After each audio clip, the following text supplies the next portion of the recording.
Aku masih ingat jelas, hari ketika rekeningku nol.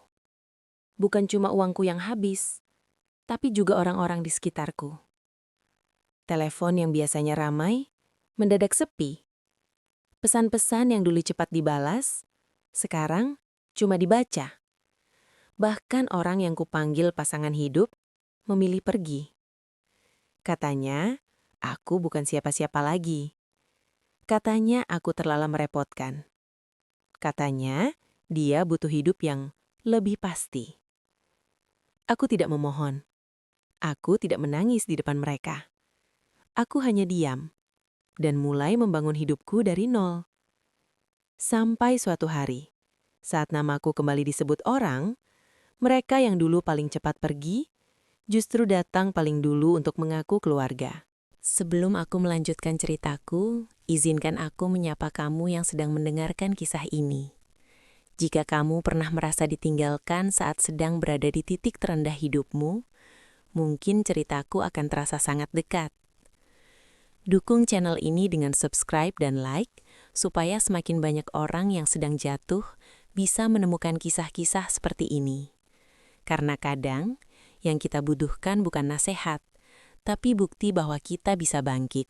Dulu, aku bukan orang yang hidup serba kekurangan. Aku memang tidak kaya, tapi cukup. Aku punya usaha kecil di bidang percetakan. Lokasinya di ruko sederhana pinggir jalan. Tidak besar, hanya 2 mesin cetak, 1 karyawan tetap, dan beberapa pekerja lepas kalau sedang ramai pesanan. Setiap pagi aku membuka ruko sendiri, menyeduh kopi, menyalakan mesin, mengecek pesanan.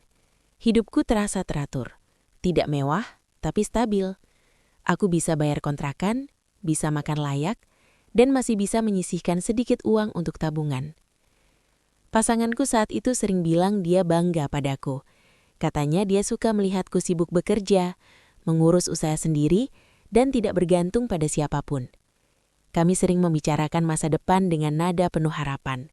Tentang menikah, tentang rumah kecil, tentang hidup sederhana tapi tenang. Aku benar-benar percaya, dia mencintaiku karena diriku, bukan karena uang atau status. Aku merasa aman bersamanya, merasa diterima apa adanya. Sampai semuanya berubah perlahan. Bukan karena kesalahan besar, tapi karena keadaan yang tidak bisa kuprediksi. Pandemi datang, jalanan sepi, kantor-kantor tutup, sekolah daring. Pesanan cetak turun drastis. Spanduk, brosur, banner, semuanya hampir tidak ada yang butuh. Mesin-mesinku lebih sering mati daripada menyala. Tabunganku mulai terpakai untuk menutup biaya sewa ruko, listrik, dan gaji karyawan. Setiap bulan aku berharap keadaan membaik. Setiap bulan aku bilang pada diri sendiri, sedikit lagi, pasti pulih. Aku bertahan hampir setahun. Sampai suatu hari, aku duduk sendirian di dalam ruko, menatap mesin yang tidak lagi berbunyi, dan sadar satu hal yang sangat menyakitkan. Aku tidak sanggup melanjutkan. Hari itu aku menutup usahaku sendiri. Bukan karena malas, tapi karena sudah tidak ada yang bisa dipertahankan. Dan sejak saat itu, aku belum tahu bahwa bukan hanya usahaku yang akan hilang, tapi juga orang-orang yang dulu bilang akan selalu ada di sampingku. Setelah usahaku tutup, rutinitasku berubah total. Tidak ada lagi ruko yang harus kubuka pagi-pagi. Tidak ada lagi mesin yang harus kuhidupkan. Tidak ada lagi suara kertas keluar dari printer. Yang ada hanya kamar kecil di rumah kontrakan dan waktu yang terasa terlalu panjang. Aku mulai mencari kerja kemana-mana. Dari pagi sampai sore, aku kirim lamaran lewat ponsel. Kadang ke kantor percetakan lain, kadang ke perusahaan yang bahkan tidak sesuai dengan pengalamanku. Aku tidak lagi memilih, yang penting bekerja. Tapi kenyataannya tidak semudah itu. Umurku sudah lewat kepala 3. Banyak lowongan yang mencari tenaga muda. Pengalamanku dianggap terlalu sempit. Aku sering dipanggil wawancara, tapi jarang ada kelanjutan. Setiap kali pulang dari wawancara, aku selalu berusaha terlihat baik-baik saja di depan pasanganku. Aku bilang prosesnya sedang berjalan. Aku bilang pasti ada jalan. Padahal di dalam hati, aku mulai lelah. Perlahan sikapnya berubah. Awalnya hanya nada bicara yang lebih datar, lalu mulai sering membandingkanku dengan orang lain. Temanku baru naik jabatan. Sepupuku bisa beli mobil sendiri. Aku hanya tersenyum, meski rasanya seperti ditampar. Dia mulai sering mengeluh soal uang, soal makan di luar yang harus dikurangi, soal rencana liburan yang dibatalkan, seolah semua keterbatasan hidup kami adalah salahku. Aku merasa bukan lagi pasangan, tapi masalah yang harus dihadapi. Yang paling menyakitkan, dia mulai memperlakukanku seolah aku tidak sedang berjuang, tapi sedang gagal. Padahal setiap hari aku bangun dengan perasaan cemas, takut tidak berguna, dan takut suatu hari benar-benar ditinggalkan. Aku ingin dia memelukku dan berkata semuanya akan baik-baik saja. Tapi yang kudapat justru jarak. Jarak dalam satu rumah. Jarak dalam satu hubungan. Dan saat itu aku mulai menyadari satu hal yang menakutkan. Kehilangan uang ternyata lebih mudah daripada kehilangan kepercayaan orang yang kita cintai. Malam itu tidak ada hujan. Tidak ada petir. Tidak ada suasana dramatis seperti di film. Hanya ruang tamu kecil dengan lampu kuning redup, dan kami duduk berhadapan tanpa benar-benar saling menatap. Dia menghela nafas panjang sebelum bicara, seolah sedang menyiapkan kalimat paling sopan untuk menyakiti seseorang. "Aku capek," katanya pelan. Aku mengangguk. Kupikir dia hanya lelah setelah bekerja. Aku bahkan hampir berkata maaf. Tapi kemudian dia melanjutkan. "Aku capek hidup kayak gini." Kalimat itu terdengar sederhana, tapi maknanya berat. Aku mulai merasa ada sesuatu yang tidak bisa kutahan lagi. Dia bilang dia tidak melihat masa depan bersamaku. Bukan karena tidak cinta katanya, tapi karena dia butuh hidup yang lebih pasti. Hidup yang tidak penuh dengan ketidakjelasan. Aku duduk diam, tidak langsung menjawab. Aku menunggu dia mengatakan ini hanya fase, atau setidaknya mengajak aku bertahan bersama. Tapi yang keluar justru kalimat lain. "Kamu terlalu nyaman di kondisi ini." Aku butuh pasangan yang bisa menjamin hidupku. Saat itu aku ingin tertawa. Bukan karena lucu, tapi karena absurd. Aku yang setiap hari mengirim lamaran, yang menahan malu meminjam uang, yang pura-pura kuat di depannya, disebut terlalu nyaman. Aku bertanya pelan, "Jadi selama ini, kamu bertahan karena aku masih punya usaha?" Dia tidak menjawab langsung. Hanya menunduk, dan diamnya lebih jujur daripada kata apapun. Dia tidak berteriak, tidak marah. Dia bahkan memintaku mengerti keputusannya. Katanya ini bukan soal meninggalkan, tapi memilih hidup. Beberapa jam kemudian, dia masuk kamar dan keluar membawa koper. Tidak banyak barang, seolah dia sudah lama siap pergi. Di depan pintu dia berkata satu kalimat terakhir. "Maaf, aku butuh hidup yang lebih baik." Aku tidak menahannya, bukan karena aku kuat, tapi karena aku tahu orang yang pergi karena masa depan tidak akan pernah mau tinggal di masa sulit. Dan malam itu, aku resmi kehilangan dua hal sekaligus. Pasangan hidup dan keyakinanku bahwa cinta bisa bertahan tanpa hasil. Setelah dia pergi, rumah terasa jauh lebih besar. Bukan karena luas, tapi karena sepi. Tidak ada lagi suara langkahnya di pagi hari, tidak ada lagi bunyi pintu kamar dibuka, tidak ada lagi percakapan kecil sebelum tidur. Yang tersisa hanya aku dan dinding-dinding yang terasa asing. Hari-hari pertama, aku masih menunggu. Menunggu pesan, menunggu telepon. Menunggu mungkin dia berubah pikiran. Aku masih menyimpan harapan kecil. Meski aku tahu, orang yang pergi dengan koper biasanya tidak berniat kembali. Tapi tidak ada kabar. Bahkan sekadar menanyakan keadaanku pun tidak. Perlahan, bukan hanya dia yang menghilang. Keluarganya juga ikut menjauh. Ibunya yang dulu sering menelpon, tiba-tiba tidak pernah lagi menghubungiku. Undangan acara keluarga yang biasanya rutin, tidak pernah datang. Aku seperti dihapus dari hidup mereka. Aku baru sadar, selama ini aku ada di lingkaran itu bukan karena aku diterima, tapi karena aku masih berguna. Masalah keuangan semakin terasa. Aku mulai menghitung uang sampai ke ribuan terkecil. Aku menunda bayar tagihan. Aku membeli bahan makanan paling murah. Bahkan sering berpura-pura tidak lapar.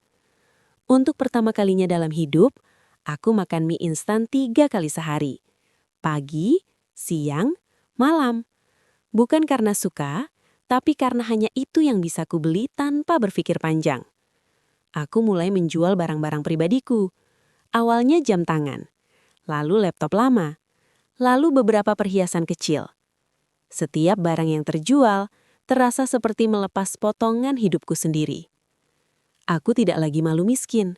Aku hanya malu pada diriku sendiri. Malu karena dulu merasa aman. Malu karena pernah yakin akan masa depan.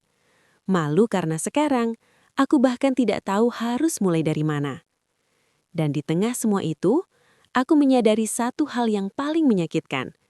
Kehilangan pasangan ternyata tidak seberat kehilangan tempat untuk pulang. Di titik paling rendah itu, aku sempat berpikir hidupku sudah selesai. Bukan secara harfiah, tapi seolah semua rencana, semua mimpi, semua kepercayaan diri ikut runtuh bersamaan dengan usahaku dan kepergian orang yang kucintai. Aku bangun setiap pagi tanpa semangat, bukan karena malas, tapi karena tidak tahu harus berbuat apa. Dunia terasa berjalan terlalu cepat, sementara aku tertinggal jauh di belakang. Sampai suatu sore, seorang teman lama menghubungiku. Kami dulu pernah bekerja sama, tapi sudah lama tidak berkomunikasi. Dia tahu kondisiku dari cerita orang lain. Tanpa banyak basa-basi, dia menawarkan pekerjaan. Bukan posisi penting, bukan jabatan tinggi, hanya sebagai admin di gudang logistik tempatnya bekerja. Tugasnya sederhana, input data, cek stok, bantu laporan. Gajinya juga pas-pasan. Dulu mungkin aku akan ragu. Aku pernah punya usaha sendiri, pernah memimpin orang, pernah merasa lebih. Tapi di saat itu, aku tidak lagi punya kemewahan untuk memilih. Aku hanya ingin hidup kembali terasa bergerak. Aku menerima tawaran itu tanpa banyak tanya. Hari pertama kerja, aku datang paling awal. Aku merasa canggung. Di antara karyawan yang lebih muda, lebih cepat, lebih terbiasa dengan sistem. Aku seperti orang baru yang belajar ulang dari nol. Aku tidak mengeluh, tidak menuntut. Aku mencatat semua instruksi. Bertanya kalau tidak paham. Pulang dengan kepala penuh dan badan lelah. Tapi untuk pertama kalinya setelah lama, aku merasa berguna. Setiap hari, aku datang tepat waktu. Bahkan sering pulang paling akhir. Aku bukan ingin terlihat hebat. Aku hanya takut kehilangan kesempatan kecil yang akhirnya datang. Pelan-pelan, kepercayaan itu tumbuh. Atasanku mulai memberi tanggung jawab lebih. Rekan kerja mulai mengandalkanku. Aku mulai dipercaya menangani laporan penting. Gajiku memang belum besar. Hidupku masih sederhana. Tapi ada satu hal yang kembali kepadaku. Harga diri. Aku mulai menyadari, mungkin aku memang jatuh. Tapi aku belum habis. Dan kadang bangkit tidak harus dengan langkah besar. Cukup dengan satu keputusan kecil, tidak berhenti mencoba. 2 tahun berlalu tanpa terasa. Hidupku tidak langsung berubah drastis, tapi jauh lebih stabil. Aku masih bekerja di tempat yang sama, tapi posisiku sudah tidak lagi sekadar admin. Aku dipercaya mengelola beberapa tim kecil dan menangani laporan operasional harian. Aku belum kaya, tapi aku bisa hidup tanpa takut besok tidak makan. Aku punya tabungan kecil. Aku bisa membayar semua kebutuhanku sendiri tanpa harus meminjam siapapun. Yang paling terasa berubah justru perasaanku sendiri. Aku tidak lagi bangun dengan cemas, tidak lagi merasa tidak berguna. Aku mulai menikmati hidup yang sederhana, tapi tenang. Dan justru di saat itulah, masa lalu datang mengetuk. Suatu sore, Saat aku sedang istirahat kerja, sebuah pesan masuk ke ponselku. Nama yang sudah lama tidak muncul tiba-tiba muncul di layar. Mantanku. Pesannya singkat. Halo, apa kabar? Aku membaca kalimat itu berkali-kali. Rasanya aneh. 2 tahun tanpa kabar, tanpa penjelasan, tanpa peduli. Lalu tiba-tiba menyapaku seolah tidak pernah ada perpisahan. Belum sempat aku membalas, pesan lain masuk. Dari ibunya, dari adiknya, bahkan dari sepupunya. Mereka semua menanyakan hal yang sama. Kabarku, pekerjaanku, kehidupanku sekarang. Nada mereka ramah, hangat, seolah aku masih bagian dari keluarga itu. Aku tidak langsung menjawab. Aku menatap layar ponsel lama sekali. Bukan karena aku bingung harus berkata apa, tapi karena aku baru sadar satu hal yang sangat jujur. Mereka datang bukan karena rindu. Mereka datang karena mendengar aku sudah bangkit. Beberapa orang bahkan terang-terangan memuji. Katanya mereka bangga melihat perubahanku. Katanya mereka selalu percaya aku bisa berhasil. Aku hanya tersenyum pahit membaca pesan-pesan itu. Dalam hatiku ada perasaan aneh. Bukan marah, bukan senang. Tapi seperti melihat seseorang yang dulu menutup pintu saat hujan, sekarang datang membawa payung ketika matahari sudah terbit. Dan saat itu aku sadar, keberhasilanku ternyata bukan hanya membawaku keluar dari keterpurukan, tapi juga mengundang kembali orang-orang yang dulu paling cepat pergi. Kami akhirnya bertemu di sebuah kafe kecil di tengah kota. Tempatnya tidak mewah, tapi cukup tenang. Aku datang lebih dulu. Duduk di dekat jendela, memesan kopi dan menunggu dengan perasaan yang sulit dijelaskan. Saat mereka datang, semuanya terlihat seperti dulu. Senyum yang sama, nada bicara yang ramah. Bahkan ibunya memelukku seolah kami tidak pernah berpisah dengan cara yang menyakitkan. Kamu kelihatan berubah, kata mantanku sambil tersenyum. Lebih tenang, lebih dewasa. Aku hanya mengangguk, tidak tahu harus menanggapi dengan apa. Mereka mulai bercerita tentang kehidupan mereka, tentang pekerjaan baru, tentang rencana-rencana ke depan. Seolah kami hanya lama tidak bertemu, bukan pernah saling meninggalkan. Lalu mereka mulai menanyakan hidupku sekarang, di mana aku bekerja, apa jabatanku, bagaimana keadaanku. Aku menjawab seperlunya, tidak berlebihan, tidak juga merendah. Ibunya berkata, "Kami senang lihat kamu bisa sejauh ini. Dari dulu kami tahu kamu orangnya kuat." Kalimat itu membuat dadaku terasa aneh. Dulu, saat aku benar-benar jatuh, tidak ada satupun dari mereka yang mengatakan aku kuat. Yang ada hanya keheningan dan jarak. Percakapan mengalir pelan, sampai akhirnya mantanku mengucapkan kalimat yang membuat semuanya terasa jelas.